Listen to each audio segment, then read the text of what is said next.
Ace your dosage calculation exam by always following these 5 simple steps. Step 1 is always to know your conversions. Luckily, I've got a little cheat sheet for that. Step 2, you've got to identify what you are given and what you are converting to. For example, 5,500 grams equals how many kilograms? So this is what we're given and this is what we're converting to. Step 3, in our equation, what you are given goes on top like this. We're given 5,500 grams and we're going to make it into a fraction like this because we haven't actually done any converting yet. The 5,500 grams, what we are given, has to go over a 1. So in step 4, our equation gets a little bit longer, but in step 4, you're going to remember that also what you are converting to goes on the top as well. So here's what we're given. We're converting to kilograms. So kilograms goes on the top of our equation as well. And our conversion is right here. 1 kilogram equals 1,000 grams. So what we're given is on top here over the 1, and also what we are converting to is on top over 1,000 grams. And that ties in with step 5, which is to always ensure that matching units cancel each other out. So we have grams on top here and grams on bottom here. So those grams will cancel each other out and boom, we will be left with kilograms, which is what we are converting to. Let's apply these steps to a dosage calc problem. So it's going to look something like this, where you have an order for Demerol 150 milligrams IM. What you have available is Demerol 100 milligrams per 2 mLs. The nurse will give blank mLs. So step number 1 is to know your conversions. Step number 2 is to identify your given and what you're converting to.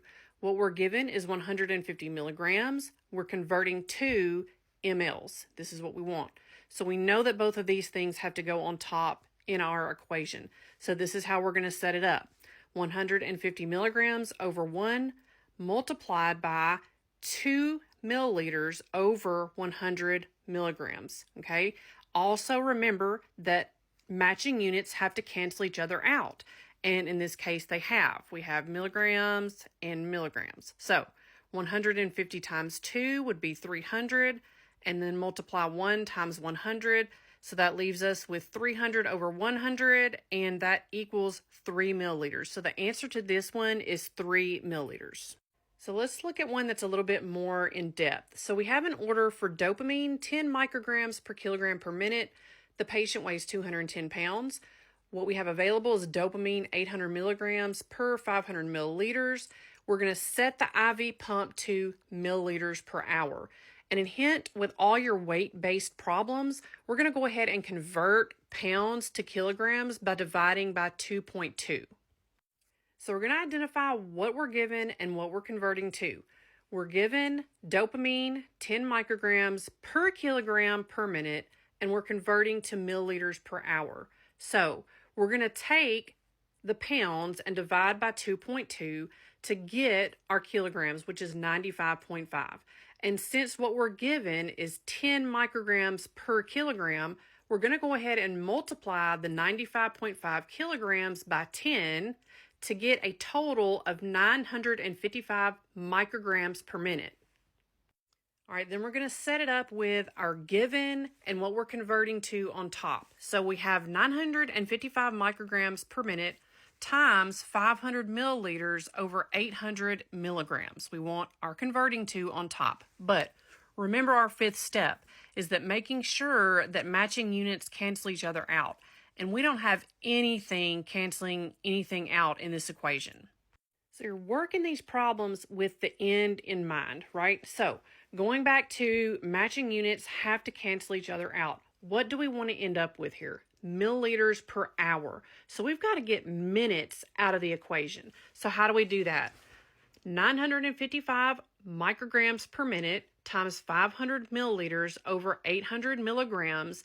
So we're going to add in this conversion of 60 minutes equals 1 hour. So now we've still got hours left on the bottom, but we can cancel out minutes because we've got minutes on top here, minutes on bottom over here.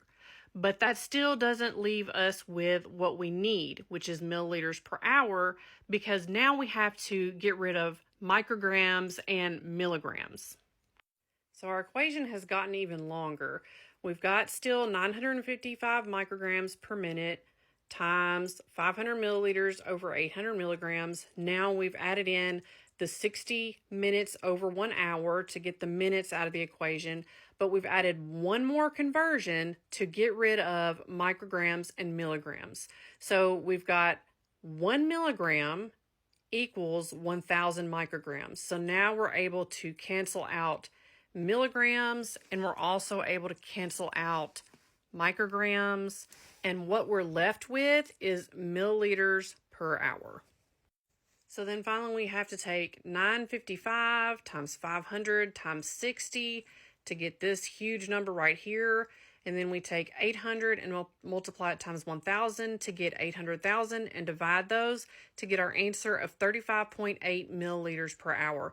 Now, always make sure to follow your school's rounding rules. Most of the time on the dosage calc, it'll tell you to round to the tenths or round to the whole number or round to the hundredths. Just make sure that you follow those rules, because you will miss the problem if you don't round correctly. I hope this has helped. Make sure you go and check out your free cheat sheets. And as always, go Vols.